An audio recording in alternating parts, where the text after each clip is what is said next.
تقسیم پر، اوروں کو ملے ہیں مال و زر، ہم کو ملی تعلیم پر۔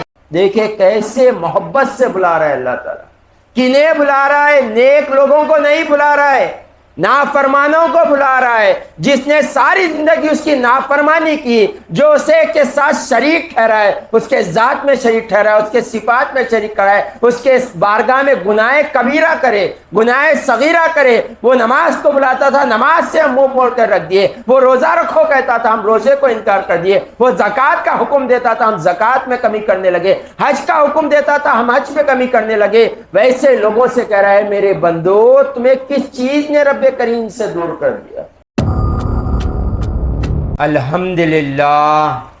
الحمدللہ رب العالمین، والصلاة والسلام علی سید المرسلین وعلی آلہ واصحابہ اجمعین ومن تبعہم بإحسان الی یوم الدین، اما بعد۔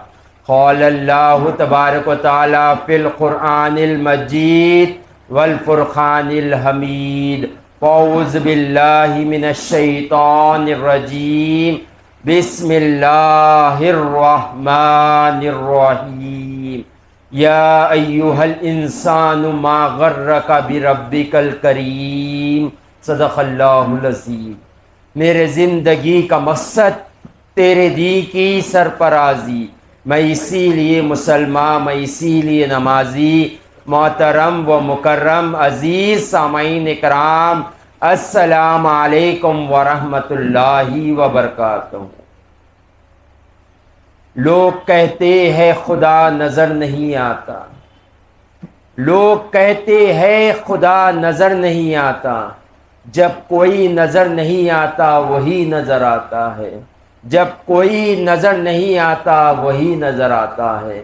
اللہ کا کروڑ ہاں ایسا ہے کہ اللہ نے ہمیں دو عالم کے مالک و مختار، گلشن ہستی کے ولی، فصل بہار، راحت آدم و بنی آدم، محمد مصطفیٰ صلی اللہ علیہ وآلہ وسلم کی امت میں پیدا فرمایا۔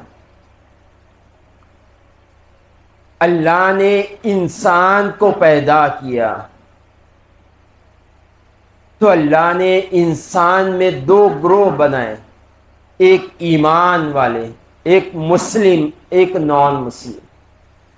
چاہے مسلم ہو یا نان مسلم ہو، ہر ایک کی عادت میں یہ شامل ہے کہ وفاداری اس کے ساتھ ہوتی ہے جو وفادار ہوتا ہے، یعنی گیو ریسپیکٹ ٹیک ریسپیکٹ۔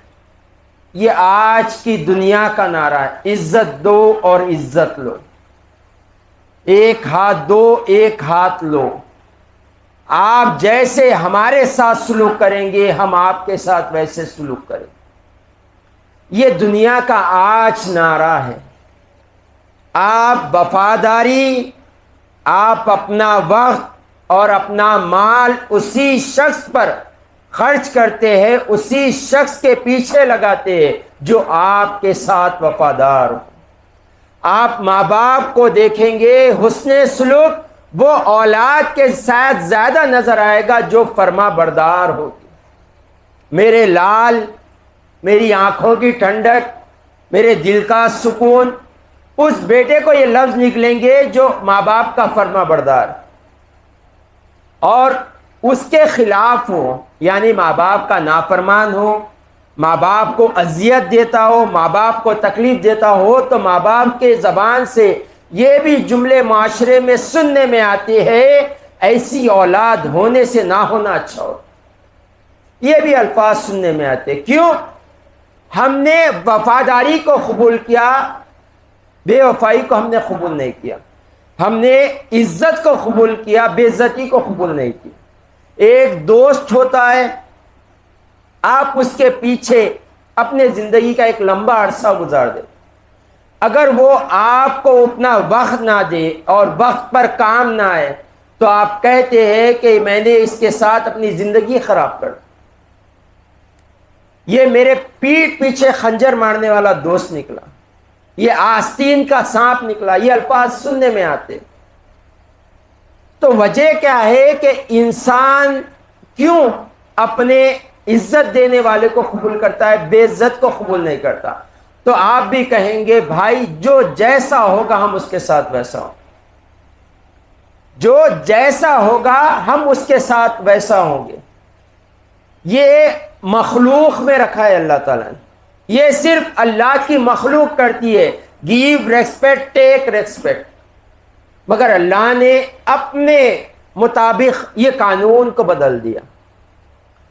اللہ کے نزدیک سب سے بڑا گناہگار وہ ہے جو اللہ کا انکار کرتے، سب سے بڑا گناہگار، حتیٰ کہ اللہ نے قرآن میں جا بجا فرما دیا میں بڑے سے بڑے گناہ کو معاف کر دوں گا سوائے شرک کے، سوائے شرک کے میں بڑے سے بڑے گناہ کو معاف کر دوں گا۔ کوئی میرے ساتھ کسی کو شریک نہ کرے، نہ میری ذات میں نہ میری صفات میں، اللہ نے یہ کہہ دیا۔ آپ دیکھیں ایک پیدا کرنے والے ماں باپ اگر اولاد تکلیف دے تو ان کا رویہ کیا ہوتا ہے، اور اللہ نے جسے ہمیں وجود میں لایا، جو ہمارا خالق ہے، ہمارا مالک ہے، جس نے ہمیں پیدا کیا ہے، وہ مالک کہتا ہے کہ تم میرے ساتھ شرک نہ کرو، میں تمہیں معاف نہیں کروں گا۔ پھر اللہ تعالیٰ بندوں سے مخاطب ہوتا ہے تو دو طریقے سے ہوتا ہے، ایک یا ایھل انسان کہہ کر، اے لوگو، یعنی تمام انسانوں سے مخاطب ہوتا ہے، تمام لوگوں سے مخاطب ہوتا ہے کہہ کر یا ایھل انسان کہہ کر۔ پھر اور ایک طریقے سے مخاطب ہوتا ہے یا ایھل الذین آمنو، اے ایمان والو، یعنی جو مجھے مان چکے، جو مجھے اپنا رب مانتے، جو مجھے ایک مانتے، نہ میرے ذات میں کسی کو شریک کھڑاتے نہ میری صفات میں شریک کھڑاتے، یہ ایمان والوں سے اللہ مخاطب ہوتا ہے۔ مگر اللہ کی شان رحیمی، شان کریمی پہ قربان جائے، جب اللہ تعالیٰ نے اپنے بندوں کو اپنی طرف بلانا ہے تو کوسی صفت کا اللہ نے اختیار کیا۔ دیکھیں اللہ فرماتا ہے یا ایھل انسان ما غرک بربک الکریم، اے لوگو تمہیں کس چیز نے اپنے رب کریم سے دور کر دیا؟ ایک نافرمان اولاد کو بلاتے ہیں تو کیسا بلاتے ہیں ماں باپ؟ ایک دوست اگر غدار ہو تو اس کے ساتھ کیسا رویہ ہوتا ہے؟ اللہ کے ساتھ شرک بھی کرنے والوں کو اللہ کہہ رہا ہے اے انسان، اے میرے بندے، تمہیں کس چیز نے اپنے رب سے دور کر دیا؟ دیکھیں کیسے محبت سے بلا رہا ہے اللہ تعالیٰ، کنہیں بلا رہا ہے؟ نیک لوگوں کو نہیں بلا رہا ہے، نافرمانوں کو بلا رہا ہے، جس نے ساری زندگی اس کی نافرمانی کی، جو اسے کے ساتھ شریک ٹھہرا ہے، اس کے ذات میں شریک ٹھہرا ہے، اس کے صفات میں شریک کرا ہے، اس کے بارگاہ میں گناہ کبیرہ کرے، گناہ صغیرہ کرے۔ وہ نماز کو بلاتا تھا، نماز سے ہم منہ موڑ کر رکھ دیے، وہ روزہ رکھو کہتا تھا، ہم روزے کو انکار کر دیے، وہ زکوٰۃ کا حکم دیتا تھا، ہم زکوٰۃ میں کمی کرنے لگے، حج کا حکم دیتا تھا، ہم حج میں کمی کرنے لگے۔ ویسے لوگوں سے کہہ رہا ہے میرے بندو تمہیں کس چیز نے رب کریم سے دور کر دیا؟ دیکھیں ایسا رب ہے ہمارا جس کی آج ہم نافرمانی کر رہے ہیں۔ ماں باپ ہو تو دھتکار دیتے ہیں، ماں باپ کہتے ہیں کہ یہ اولاد نہ ہوتی تو اچھا ہوتا، یہ دل کا سکون نہیں، دل کا روگ بن گیا۔ اور رب کہہ رہا ہے کہ میرے بندو تمہارا رب بڑا کریم ہے، بڑا رحیم ہے، تم اپنی بارگاہ میں آ جاؤ، رب تمہیں اپنی بارگاہ کا مقبول بنا لے گا۔ اب کسی کو توفیق مل جائے، کوئی نیک ہو جائے، کوئی فرما بردار ہو جائے، کوئی پچھتا لے اپنے کرتوتوں پر اور وہ جا کر اس سے معافی مانگے، چاہے اولاد ہو ماں باپ سے معافی مانگے، ماں باپ کہتے ہیں ہم تجھے معاف نہیں کریں، حتیٰ کہ یہ سننے میں بھی آتا ہے اسے میرے جنازے میں تک آنے نہیں دینا، اسے میری میت پر آنے نہیں دینا۔ اتنا تک ہم اس سے ناراض ہو جاتے ہیں، اتنا ناراض ہو جاتے ہیں۔ دوست کی صورت دیکھنا پسند نہیں کرتا، جس نے زندگی گزار دی 30 سال 40 سال، اس کے بعد ایک غلطی دو غلطی دھوکہ دے دے، جس بات سے ہو ناراض ہو جائے، ہم اس کا چہرہ دیکھنا پسند نہیں کرتے۔ اللہ فرما رہا ہے بندے تو نافرمان ہو گیا، تجھے نفس و شیطان نے بہکا دیا، اب تو اپنی بارگاہ میں آنا چاہ رہا ہے رب کی، تو اے بندے شرمندگی کے ساتھ آ، ندامت کے ساتھ آ، میں تیرے سارے گناہ معاف کر دوں گا، ایسے معاف کروں گا جب تم نے کیا ہی نہیں، میں ایسے تیرے گناہوں کو معاف فرما دوں گا۔ تو آ کر شرمندگی سے تو کہے اے اللہ میں تیرا نافرمان بندہ ہوں، میں تیری بارگاہ میں توبہ کرتا ہوں۔ اللہ فرماتا ہے بندے میں تیرے گناہوں کو معاف فرما دوں گا، صرف معاف نہیں کروں گا، تیرے گناہوں کو نیکیوں میں بدل دوں گا۔ میرے بندے تو آ تو صحیح اپنے رب کی بارگاہ میں، اے بندے تو آ تو صحیح، جو فرشتہ تیرے گناہ لکھتا تھا اس کے ذہن سے تیرا گناہ مٹا دوں گا، جو بندوں نے تیرا گناہ دیکھا ان کے ذہن سے تیرا گناہ مٹا دوں گا۔ کل قیامت کے دن جب تو آئے گا تو گناہوں سے ایسے پاک آئے گا جیسے تو نے کیا ہی نہیں۔ ایسا اللہ تعالیٰ اپنی بارگاہ میں بلاتا ہے۔ ہم اس رب سے دور جا رہے ہیں، ہمیں غور کرنا ہے کس سے ہم دور جا رہے ہیں۔ اور اللہ تعالیٰ فرماتا ہے اے بندے تو میرے طرف ایک قدم بڑھا، میری رحمت تیری طرف 10 قدم بڑھائے گی۔ تو میرے طرف چل کر آ، میری رحمت تیری طرف دوڑ کر آئے گی۔ تو میرے طرف متوجہ ہو جا، میری رحمت تجھے ڈھانپ لے گی۔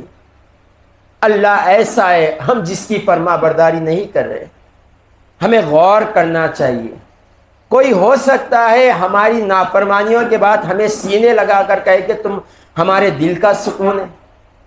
کوئی نہیں کہتا دنیا میں، کوئی نہیں کہتا، حتیٰ کہ میں نے جس نے پیدا کیا وہ لوگ آج بیزار ہے اولاد سے، مگر اللہ کہتا ہے اے بندے تجھے پچھتاوا ہو گیا، میری نافرمانی کا تو اقرار کر لیا ہے بندے، تو اپنی بارگاہ میں آ رب کے، جتنے گناہوں کے ساتھ تو آئے گا اس سے دگنی رحمت کے ساتھ میں تیری طرف متوجہ ہوں گا۔ تیرے جتنے گناہ ہوں گے اس سے ڈبل میری رحمت ہوگی جو تیرے گناہوں کو ڈھانپ لے گی۔ تو آ تو صحیح میری بارگاہ میں، اور اس رب سے ہم دور جا رہے ہیں۔ اور دنیا کا دستور ہے، دنیا کا قانون ہے، ایک بار مانگو دے دیتے ہیں، 2 بار مانگو دیتے ہیں، 10 بار مانگو دیتے ہیں، اس کے بعد ہم سے چہرہ پھیر لیتے، ہمارا فون نہیں اٹھاتے، گھر پہ جاتے ہیں تو کہلا دیتے ہیں اولاد سے کہ بابا گھر پہ نہیں ہے، والدہ گھر پر نہیں ہے۔ دنیا سے مانگتے ہیں تو ذلت ہے، دنیا سے مانگتے ہیں تو ذلت ہے، اور اللہ کہتا ہے تم مجھ سے نہیں مانگو گے تو میں تم سے ناراض ہو جاؤں گا، تم مجھ سے نہیں مانگو گے میں تم سے ناراض ہو جاؤں گا، تم مجھ سے مانگو میں عطا کروں گا۔ بس اللہ کی ذات پر کامل یقین رکھ کر مانگو، اللہ تمہیں عطا کرے گا۔ دنیا ہے جس سے مانگنے سے ذلت ملتی ہے، اور وہ رب کی بارگاہ ہے جس کی بارگاہ میں ہاتھ اٹھانے سے عزت ملتی ہے۔ ہم اس رب کو چھوڑ دیا، تو ہم غور کریں، اتنا کریم رب ہے جو اپنوں کو تو اپنا پرایوں کو کہتا ہے تو آ تو جا میری بارگاہ میں، تجھے کس چیز نے دور کر دیا؟ ہم کہتے ہیں مالک ہمارے پاس وقت نہیں۔ یہ جائز ہے؟ اپنے آپ پر غور کریں۔ ایک دن آنے والا ہے جسے ہم قیامت کا دن کہتے ہیں، فیصلے کا دن کہتے ہیں۔ آج بڑی جھوٹی خودداری سے زندگی گزاری جا رہی ہے۔ ماں باپ بھی کسی کے سامنے 4 بول دیتے ہیں، برے بول دیتے ہیں، ماں باپ ہے پیدا کیے بول سکتے، اگر کہہ دیتے ہیں تو ماں باپ سے ناراض ہو جاتے ہیں، امی جان آپ کہنا تھا لوگوں کے سامنے نہیں کہنا تھا، ابا آپ لوگوں کے سامنے مجھے ذلیل اور رسوا کریں۔ یہ قیامت کے دن بھی سب شریک ہونے والے ہیں نا، آدم سے لے کے آخری شخص تک سب قیامت کے دن موجود ہوں گے، اور اللہ تعالیٰ کے نافرمانوں کی شرمندگی کا کیا عالم ہوگا۔ دیکھیں آج وقت ہے اس کی بارگاہ میں پہنچ جائیں۔ اس کے بارگاہ میں پہنچنے کے لیے آپ کو پہلے کی امتوں کی طرح ایک جگہ مقرر نہیں ہے، بس جہاں بیٹھے شرمندگی ہو نظریں جھکا لے۔ میرے شیخ فرماتے تمہاری نظریں اٹھانے سے پہلے اللہ تمہاری مغفرت فرما دے گا۔ اتنا جلدی معاف کرنے والی ذات اللہ کی ذات ہے۔ توبہ کرے، ساری زندگی 40 سال 50 سال کے سارے گناہوں کو معاف کر دے گا، معاف نہیں نیکیوں میں بدل دے گا۔ اس کی بارگاہ میں جا کر تو دیکھے، اس کے گناہوں میں سکون ڈھونڈ رہے نا، کبھی اس کی فرما برداری میں سکون دیکھ کر دیکھے اللہ کیسے دل کو مطمئن کرتا ہے۔ اور اس رب کو چھوڑ کر ہم آج ذلیل و رسوا ہو رہے ہیں۔ ہم کامیاب ہونا چاہتے ہیں، ہم سکسیس ہونا چاہتے ہیں، ہر شخص کی تمنا ہے۔ کوئی شخص کامیاب نہیں ہو سکتا جو اللہ اور رسول کو چھوڑ کر کامیاب ہوتا ہے۔ اللہ نے واضح ارشاد فرمایا دیا میں اس سے ہی محبت کروں گا جو میرے محبوب کا فرما بردار ہوگا۔ قل ان کنتم تحبون اللہ فاتبعونی یحببکم اللہ۔